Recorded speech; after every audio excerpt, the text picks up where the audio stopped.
Gusto ko lang talakayin itong kinukuha ni na Duterte ngayon na yung proxy war. Kasi yung proxy war ay kwan lang naman yan Kumbaga sa kwan yan ang Cold War. Walang direktang pagkikipagtunggali sa pagitan ng dalawang bansa. Ang masama niyan, ang ginagamit nila itong Pilipinas pagitan ng China at saka Amerika. Pero yan, ang kwan lang ng mga proxy war ay yung kwan lang yan isang senaryo lamang na parang batang naglalaro lang yan ng baril-barilan. Alam na ninyo, parang baril-barilan. Ngunit ang kwan kasi dito, ang talagang ang kwan ng proxy war ay yung kwan lang yan yung pang-diplomatiko at saka pangkalakalan. Yan ang kalimitan na nagkukuhan yan. Pero ang nangyayari dito sa Pilipinas ay inuhubog din niya yung kwan, yung teritoryo ng bansa natin. Ngayon, bago ko ituloy itong balita na itong proxy war, ay itong si Dani, patuloy pa rin ang pagkukwari niya doon sa Sambales, doon sa isang barangay doon na sakop ng Masinloc. Lawis yata yun. Ngayon, kasi may mga truck din siya doon Ang mga truck na yan, yung may mga numero, yung puting truck na may numero, kanya yun. Marami yun. Natigil na doon sa San Felipe, doon na naman siya. Para maituloy lang yung kwan nila dyan, yung kinukuan nilang reclamation area. Kasi ang makakaligtas ng kwan yan ay si Gatchalian. Dahil yung kwan ng utang na yan noon, yung mga dami account na na-withdraw nila, pwede na nilang isang layan ngayon, nabulgar na, hindi na nilang pwedeng galawin yan. Panahon ni Erap yan, dyan nagkapera si Erap at nagkakaso. Ang ginawa naman itong Bobong Marcos na ito ay nakikampi sa US. Ngayon kung ibabatay mo ito sa Philippine Constitution, Article 18, 1625, Article 18, Section 25, at ito ang nakalagay doon.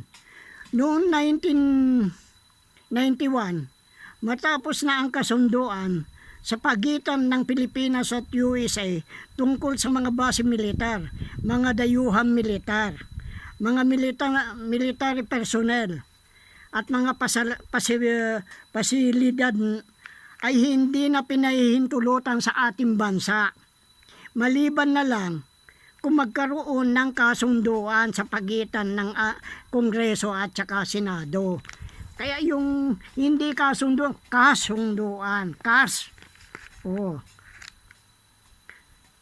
At pagtitibayin ng mga tao sa pamamagitan ng referendum, magbubutuhan kung papayagan nila ang base militar dito o hindi.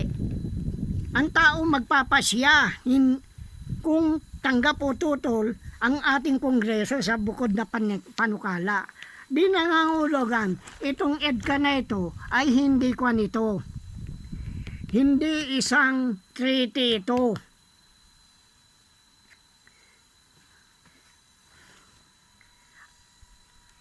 Sa ginawa ni Marcos na ito ay maaari na siyang ma-impeach o matanggal sa pesto. Pero mahirap naman mangyari ito dahil lahat na nakaupo na namumuno sa 3 sangay ng gobyerno natin ay puro mandarambong, magnanakaw.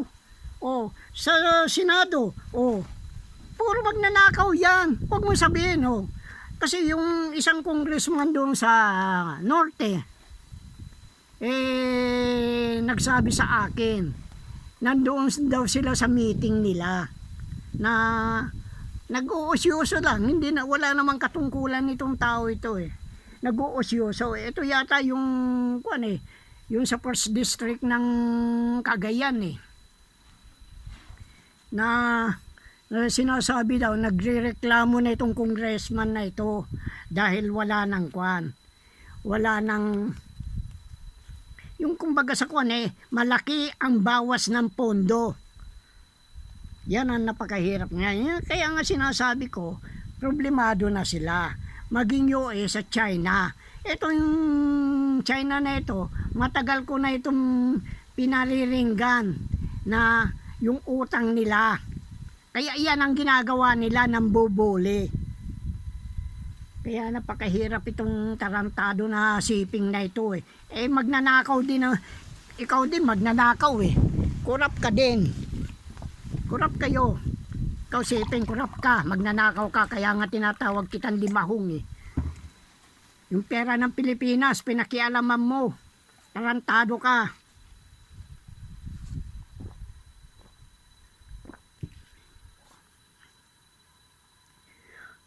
Ngayon, tungkol naman sa Article 2, Section 3, sinabi na sa lahat ng panahon, ang mamamayang Pilipino ay mas mataas sa military. Sapagkat ang EFP ay siyang dapat magtanggol sa mga mamamayan at sa bayan. Oo, ang sinusunod nila yung Chief of Staff ay yung yun namumuno yung presidente. Pero paano kung magnanakaw? Hindi mo kaya, hindi mo may pagtatanggol pag ikaw sumunod doon. Hindi mo may pagtatanggol ang mga mamamayan at ang bayan. Palibhasa ikaw, Browner, at saka kayong mga maharlikan general ay nag-aantay na mabatuhan ng Marcos Gold. Marcos Gold. Oh. Kaya yan ang ginagawa nyo.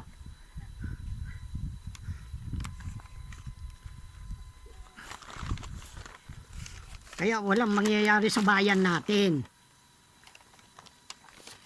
Ngayon, kayong paman, ang mga US military personnel dito ay palaging maaring may pangmatagalang bisita sa bansa. Dahil sa 62 taon na Mutual Defense Treaty na napagkasunduan sa pagitan ng Pilipinas at US. Ito ang treaty. Pero hindi nangangahulugang magtatayo ng military base. Sa napagkasunduan noong 1951, sila ay mapupunta lamang dito sa Pilipinas kung mayroong pagsugod na ginawa ang ibang bansa gaya ng China dito sa Pilipinas. Wala namang ginagawa kundi yung pagkukan lang pambobomba. Wala namang putukan, wala namang digmaan. Hindi sa pinagtatanggol ko ang China. Kasi kasabwat ang China sa palabas na ito, senaryo na ito.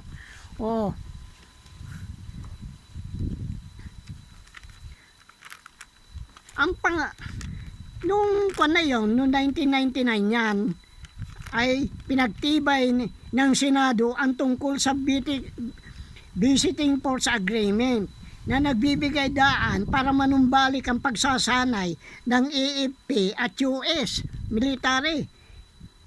Muling palakasin ang defense cooperation. Hindi naman treaty ang BFA. Kaya baliwala yan. Kaya pwede silang palayasin. Kaya nga sumulat ako lahat ng foreign military personnel dito o magsialis dito sa Pilipinas kung gusto nyong buksan. Kung ayaw nyo, di wag. Ang Pangulo ng panahon na yon na kwan ay si Erap 1999. Isa si Erap na nakipaglaban upang wakasan. Isa na ito si Cositing na wakasan ang military bases dito sa bansa natin. Pagkatapos, siya rin ang pumayag sa BFA na maratify. O hindi ba? Inapruban niya. Pumayag ang Kongreso, inapruban niya. O, hindi ba panggagago yan? O. Alam mo yung istorya kay Kwan? Kay maring yung mga kabataan ngayon, hindi nila naabutan yan eh. Yung kaso ni Erap niyan, plunder. Ang una niyan, yung pagsasanla ng dami account. Ang ginamit niya si Mike Bilarde na El Shaddai. Itong Mike Bilarde na ito nakikutsaba sa Katoliko. Si Bacani yata yun noon. Na ang usapan nila, gagamitin niya ang Katoliko para dumami ang kanya, pero ang hatian 60 sa Katoliko, sa kanya 40%.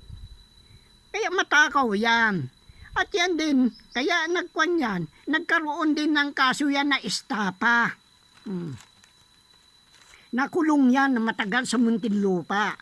Doon siya natuto yung mga religion na yan. Dahil nung kay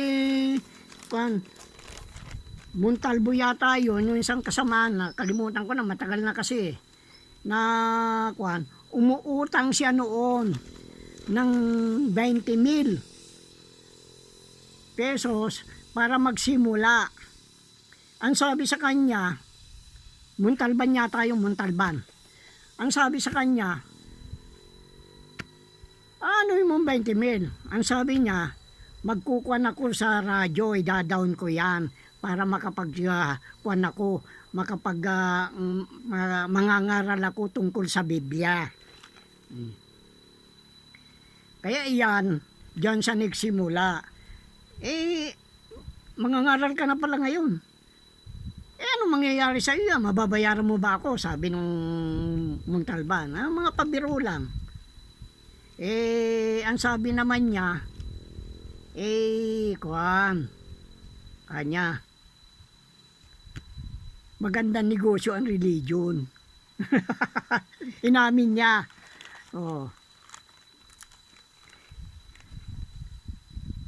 Kaya iyan kung naniwala naman yung mga dahil ipinopromote naman ng Katoliko yan. Kaya kung ano-anong kagagawa ng ginawa, pinaniwalaan naman siya. Mantakin mo, pag umulan daw, baliktarin daw yung payong at saka para yung biyaya daw sumayad doon sa payong, doon bumagsak.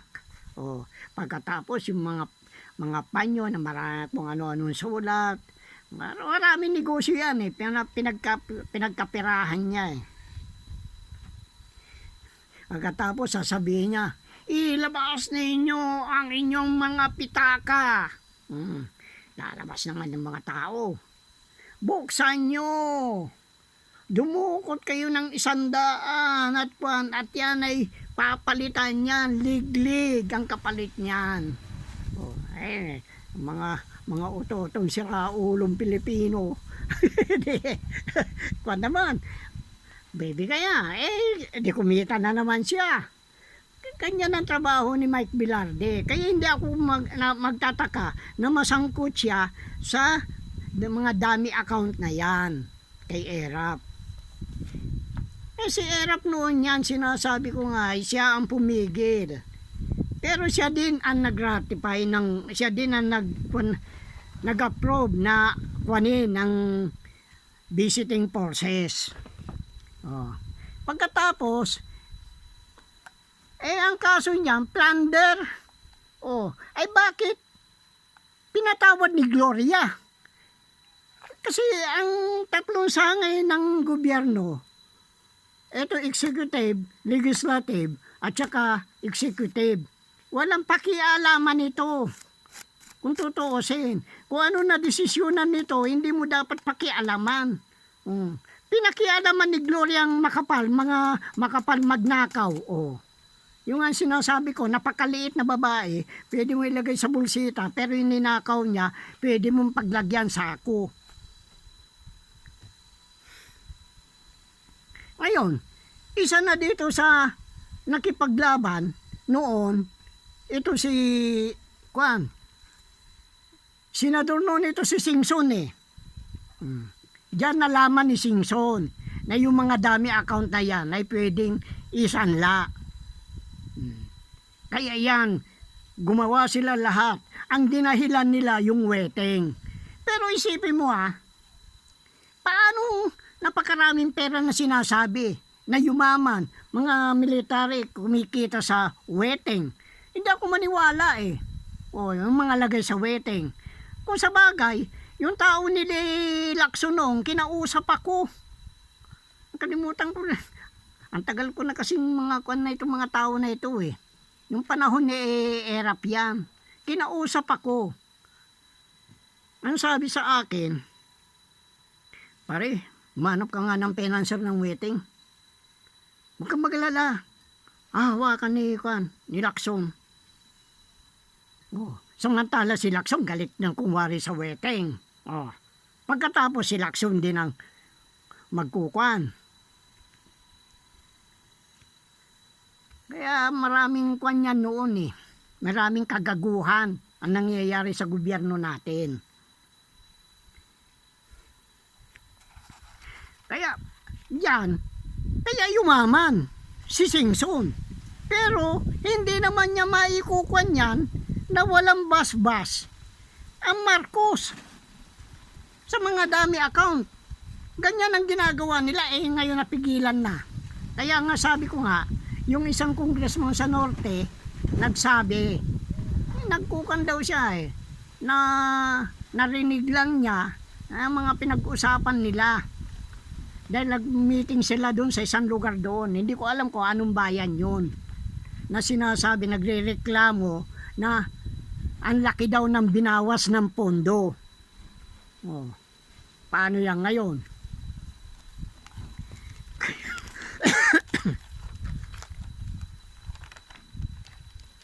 Ngayon, ang kwan naman ito, ang nag-iingay naman ngayon tungkol sa proxy war, ay ito si Harry Roque. Kasi ganito ang senaryo nila Titirahin nila si Bongbong dito.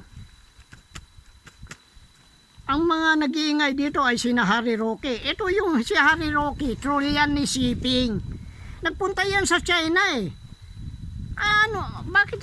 Bakit ka pupunta sa China na walang dahilan? Sarili mong gastos? Hindi. Gastos yan ng Pagkatapos ito si Loren Badoy. Sige, Ka Eric Ceres. Kaya nga sinasabi nga ni Ka Eric noon, inuulit ko na naman, mabuti yung iulit-ulitin ko Dahil yung pag-ulit-ulit, paniniwalaan na ninyo. Ganyan ang ginagawa ng mga troll. Inuulit-ulit nila, kinukondisyon yung isip nyo. Ganyan din ang gagawin ko sa inyo. Ito si Ka Eric, sinasabi niya, intel siya ng NPA noon. Ngayon, kung intel ka ng NPA, alam mo ang sikreto ng military, ang mga Maharlikan General, at saka, ng NPA. Lumalabas, ikaw ay double agent. Tumataba ka na ngayon dyan sa pagiging double agent mo Kasi ganito ang kanyan. Kung anong pasasabi ng military sa NPA, sa kanya pararaan. Hindi naman sila pwedeng dahil pag may magbabanatan yan Ngayon, ito namang NPA, sasabihin din niya, ang sagot niya sa kanya. Doon sa double agent na yan. At siya naman ang magpaparating sa military. Ngayon, pag nasunog yan, papatayin ka na ng mga Maharlikan General o di kaya NPA.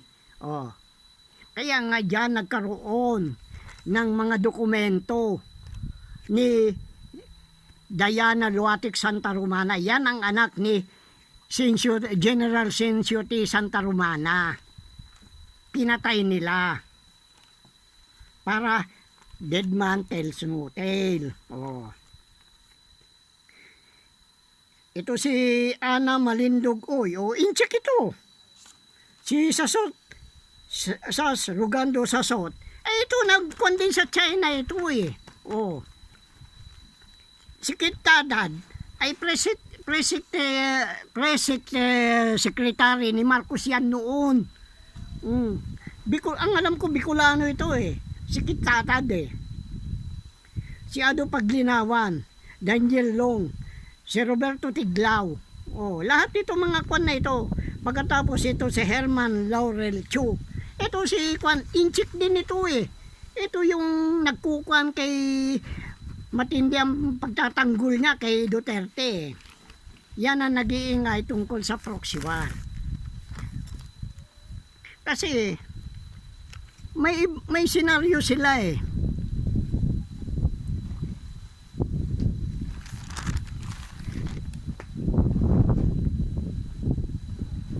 Ang kanila niyan, yung pag-aaway na yan ng kumwari ng China at Amerika, hindi totoo yan. Kasi gaya niyan, yung Germany, yung prime minister nila, pumunta doon sa China para ikuan uli yung mga ibuhayin uli yung kalakalan nila. Kasi yung Germany na yan, katulad ng mga kuan ng sasakyan, ay kuan yan eh. Katulad ng MAN, Mercedes. Yan. Kasosyo dyan ang Goldman Sachs. Pagkatapos, napunta na naman si G7, pumunta na naman sa sinasabi niya na ipagtatanggol ng G7 ang Pilipinas. Eh kasama din ang Germany dyan. Oh. Paano yun? Eh malato ba ang Germany kung ganun? Kaya yan puro senaryo yan. Huwag na ninyong pagpapaniwalaan yan. Pero ito ikikwento ko lang sa inyo para malaman ninyo kung yung mga galaw nila. Kung wari mag-aaway yan, sino ba nagbigay ng karapatan? Sino nanguna upang mabigyan ng karapatan ang mga kwan? Ang mga incheck, yan putang ilang siping na yan, yan limahong na yan, Piausi, Piausi, na magkwan dyan, hindi ba Amerika, pinalaki niya, pero ang Amerika nagpapatakbo dyan ay Committee of 300, kasama dyan sa Committee of 300, ang Rothschild, ang mga Goldman Sachs, yan. Kaya nga sinabi ko, ang gobyerno ng Amerika, ang nagpapatakbo ay mafia. Maski na sinong presidenteng lumabas dyan, hawak ng Committee of 300. Dahil yung Committee 300 na yan, ang nagbigay karapatan sa China upang tanggapin nila ang hulog ng mga third world countries. O, sino ba ang nasa kwan? Nasa itaas ng kan, yung umbrella. Oh, kaya nga sinasabi nila may umbrella account eh. Walang umbrella account. Ang kwan yan, ang namumuno dyan ay itong Alpha Omega World Marshall Program na itinatag ni Marcos. At bakit tayo ginaganyan ng China? Oh, kung napahiraman niya ang ganon. Kasi lahat yan, conspiracy theory lahat yan. Ang gagawin nila ngayon dyan, upang patatalsikin nila kung wari si Bongbong, eto nga, itong proxy war na sinasabi nila, na yung ganyan na nga, na nagkuhan ng EDCA site dito, na maraming EDCA site, pero anong kapalit? Hindi naman niya EDCA na yan, treaty yan. Kaya nga sabi ko, pwede na ma-impeach. Hindi naman pwedeng impeach yan dahil lahat ng mga kwan na puro magnanakaw. Mula sa Supreme Court, mga senador, mga congressman, congressman, executive, lahat yan ay puro mga magnanakaw, mangdarambong. Ngayon, pag napatalsik ko no, si Marcos, kuwari lang itong pagpapatalsik na ito. Oh, pag ito napatalsik, mauupuin si Sara. Kaya yan, hindi nila magalaw-galaw ngayon. Ang hindi makuan ni Marcos, yun si Kwan. Ito si Sara. At hindi rin magalaw niya si Duterte. Kung kakampi mo na yung Amerika, ay makuha mo na si Kibuloy. Pwede mo nang magkaroon ng extradition. Oo. Ngayon, pag kinuha na extradition yan, mapupunta si Kibuloy doon. Bakit hindi nila makita si Kibuloy? Imposible yan eh. Baka naman itong mga tulisan na ito, mga PNP na tulisan, linagyan ng pera yung mata nila. Oh, kaya hindi makita. Oh, kuwari, hustisya. Oh, ganon, napiringan. Oh. Pero ang pinampiring, pera eh. Hindi naman tela, kundi pera. Katulad ni Bantag. Oh, nandun lang pala. Sabi, nangangabayo lang sa bagyo. Oh, bakit hindi mahuli? Kaya yan, mga senaryo lang yan, mga palabas lang yan, mga pinagluluko lang tayo ng mga gobyerno natin. Kaya nga sabi ko, itong mga kwan na ito, military, tsaka mga katulisan, oh, ay mga kwan ito, private army. Eh kung private army, di wala. Ipagtatanggol ba kayo niyan? Hindi. Kalukuhan yan. Ngayon, pag napatalsik si Marcos, kung wari paupuin nito si Sara. Pag pinaupo si Sara, ngayon, papasok na ang China. Kaya nga sinasabi ko, aalis naman ng US. Papasok ang China. Kaya diyan lalabas, Province of China, ang Pilipinas. Eh maski naman anong gawin nyo, hindi ko bubuksan lahat yan. Yan ang senaryo nila. Kung wari lang yan. Kung talagang kalaban mo yan, bakit ayaw mong ikuan sa ICC si Kwan? Ito naman si Trillanes, kung ano-anong sinasabi lang niya. Oh. Eh ikaw, tuta ka naman ng Amerikano eh. Oh, ang takin mo? Na nag-rebellion kayo? Oh. Nagkodita kayo? Pagkatapos, anong kwan sa inyo? Back to the barracks. Pagkatapos ng back to the barracks, push up. Ganun lang ba? Eh, paano yung mga tao na perwisyo? Oh. Ano ngayon ang kwan nyo? Eh, sinasabi ko sa inyo eh, mga ginagago tayo ng mga politiko. Ngayon, nasa inyo yan kung papayag kayo. Walang gera, hindi gigirahin dahil usapan na yan. Paano kang gigirahin? Ito si Marcos, ay inchik ito, di bastardo ito. At bakit hindi sumali ang Australia? Hindi kasali ang Canada? Kaya nung malaman nila yung sabi ko na uwawalain ko utang nyo, basta kwan lang ninyo, yung kwan sa akin, yung patunayan ninyo na walang utang ang Pilipinas. Kasi diyan ko sila titirahin eh. Hahanapin ko yung pera na yan kung saan napunta yan. Yan ang kinakatakutan ng mga politiko. Eh kung ayaw ninyo, di ayaw ko rin. Bakit? Sa akin ang alas? Oh. Kaya nga sabi ko, yung mga kwan na mga Marcos dyan, yung kwan ng Goldman Sachs, yung mga share nila sa isang bansa, katulad yung sa isang Indonesia, meron sila sinusyo doon sa Singapore. Inyo na yan. Ibibigay na sa gobyerno ninyo. Yung share ng mga Marcos. Lulumpuhin ko ang mga Marcos. Tandaan ninyo yan. Lulumpuhin ko. Talagang paghihirapin ko sila.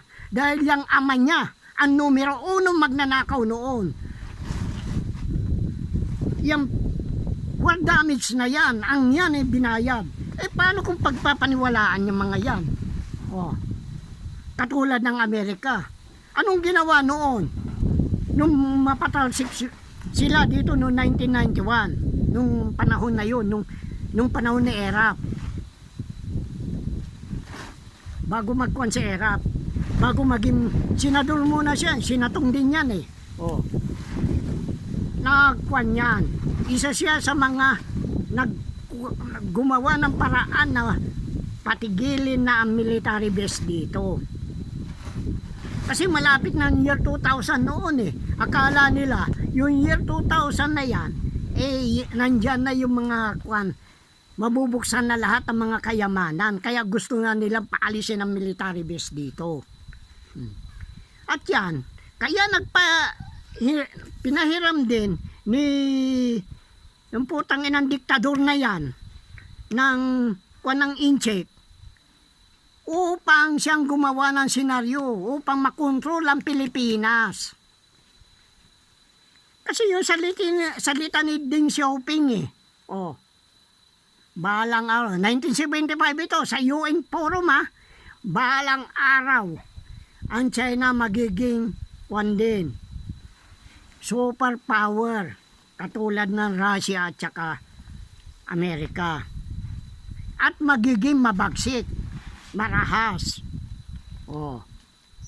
Kasi ang ginagawa niyan, puhunan ng kwan yan ng Goldman Sachs, yung kwan ng Vanguard, yung ginamit niya sa Belt Road Initiative.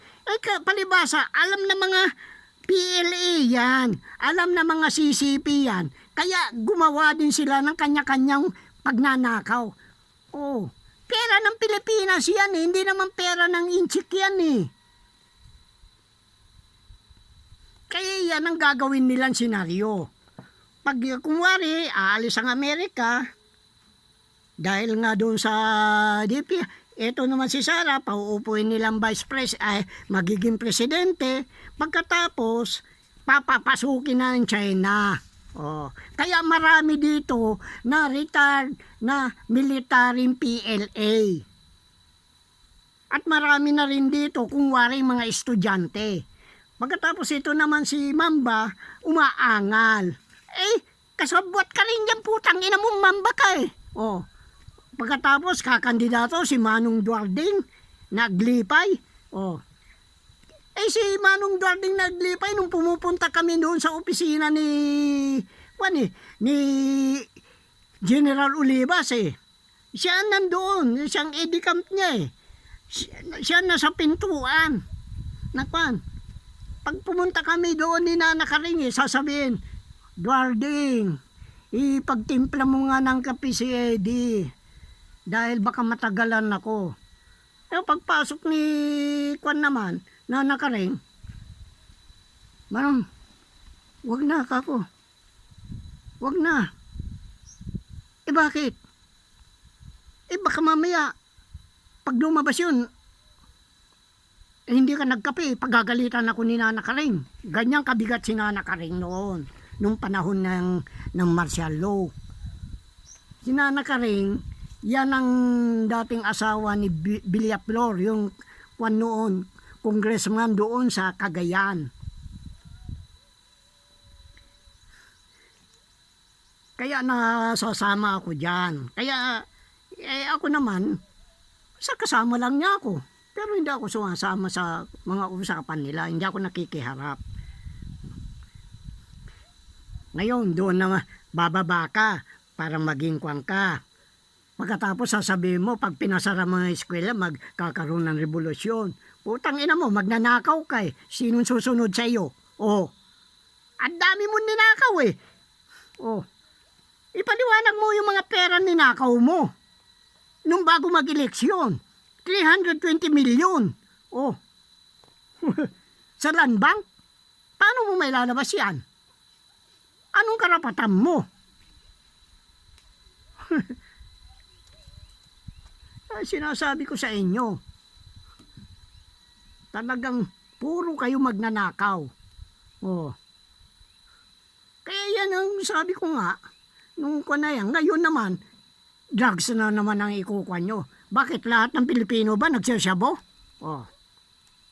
Ilan lang yan nagsasyabo dyan eh. Mga kabataan. Pero hindi naman lahat ng kabataan nagsasyabo. Kasi yung cocaine na yan, negosyo yan na Maharlikan General, noong ko pa sinasabi yan. Sila ang nagsusupply sa mga parmasyutiko dito. Ang mga Maharlikan General na yan.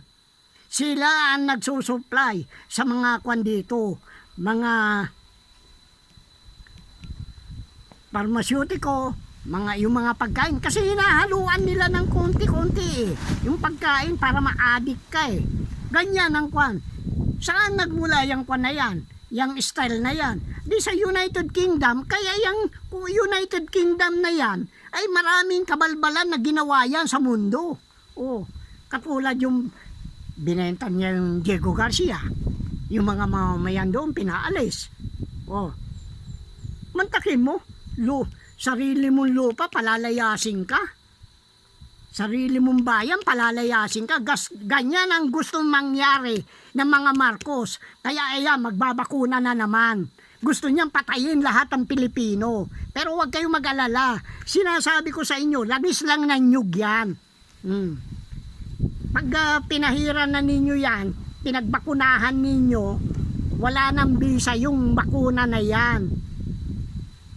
Ngayon, kung may kwan pa, ikwan nyo yung spiritual healing. Kaya yan, senaryo lang yan. Oh. Kaya yan, pero pagdating ng panahon, sila din ang makikinabang dyan. Yung kayamanan ng Pilipinas. Oh. Kaya ang Group of 20, hindi na nakikialam, nag-aantay na lang. Dahil makikinabang din eh. Oh. Ngayon may lumalabas na Group of 42. Sino yung kwan? Kasi maraming bansa na kwan, mahihirap, natatanggap na maraming trabaho katulad ng Afrika. Bakit hindi dinala ng Amerika sa Afrika? Oh. Yung mga kwan na yan. Kasi si Marcos ang author niyan. Nasa China dalhin ang mga kwan. Kaya nga yung Boeing 7, yung Boeing na paggawa na aeroplano eh. Yan ay isa yan. Na dapat pag-aari ng Pilipinas yan. Pero yan, hindi ko na ibibigay sa Amerika yan, yung mga kwan na yan. Yung mga share ng kwan, hindi ko na ibibigay sa Amerika, nakikipagsabuatan yung mga yan sa kwan eh. Oh, nakipagsabuatan yan eh. Kaya nga sinasabi ko, dito sa 100 na bansa na gustong tumulong sa Pilipinas, kung may negosyo mga Marcos dyan, may kasama ang Goldman Sachs o kahit na State Street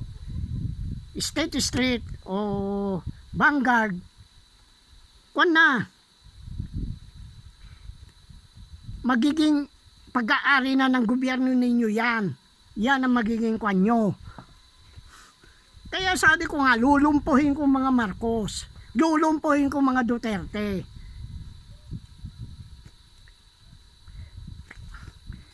Kaya hindi nila magalaw-galaw yung mga kwan pag alam nila na may nalalaman na sikreto nila. Hindi nila kayang kwan. Ngayon, lumalapit na si Bongbong kay Sara. Kasi alam niya ang mangyayari. Iyan ang senaryo nila. Yan kung wari away-away yan, pero ang usapan niyan, pagdating ng panahon, si Marcos pa rin ang uupo. Nasa silent martial law na tayo eh. Kasi ginawa na niya yan eh. Kaya nga sabi ko, pwede na siyang ma-impeach. Pero pangako na ito. Pero ito, may kaso ito. Winawalang niya. Alam ni Lisa na pagdating ng panahon, tain na siya. Siya ang pinapilan. Siya ang pumapil. Kasi na-blackmail siya. ng kwan, ng Maharlikan General. Kung hindi siya susunod, baka patayin ang pamilya niya. Oh. Dahil yung kumandidato, patay na yun, alam ko patay na yun.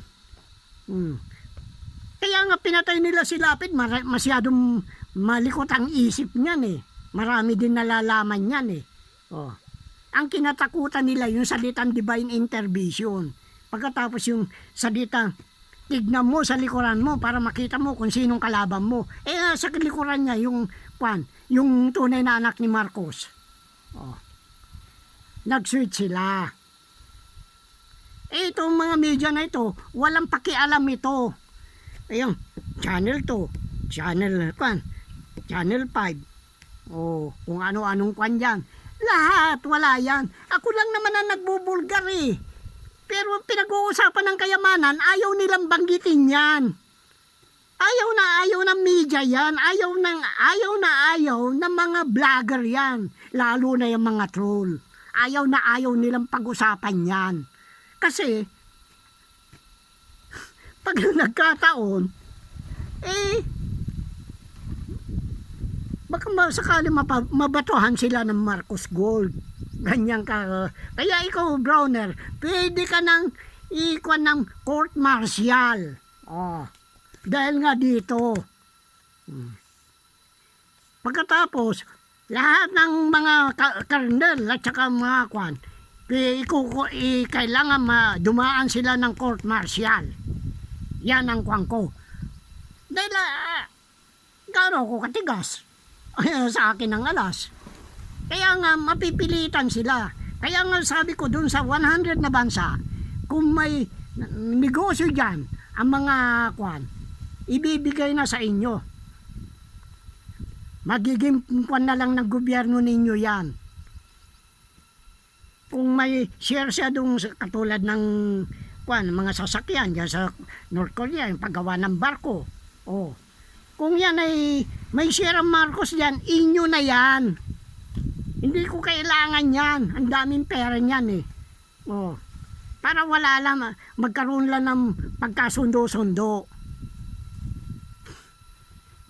Kaya kakawawain ko itong mga Marcos na kakawawain ko mga Duterte na ito. Yan ang pinakamaganda dyan. Inyo na yan. Makiisa kayo sa akin ngayon. Ngayon, yung utang nyo, babaliwalain ko. Oh, magpapanibago tayo ng Great Reset. Kaya nga yung kung ano-anong pinalalabas nila, yung UK at saka Amerika ayaw kumuhan dyan, ayaw makisama. Mga palabas lang nila yan. Kasi yung Group of 5 na yan nakinabang.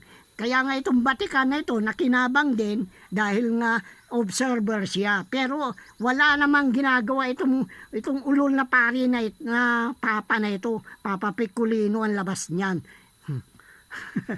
Oh, sige na. Yan ang senaryo nila. Troika, magkakasabwat yan, China.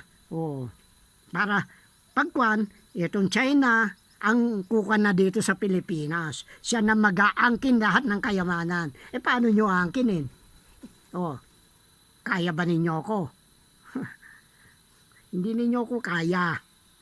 Kaya nga, sinasabi ko, wawalain ko lahat ng utang ng bansa na kakampi sa akin. Oh, laki-laki ng mga utang yan. Oh, ano ibibigay ng Marcos sa inyo?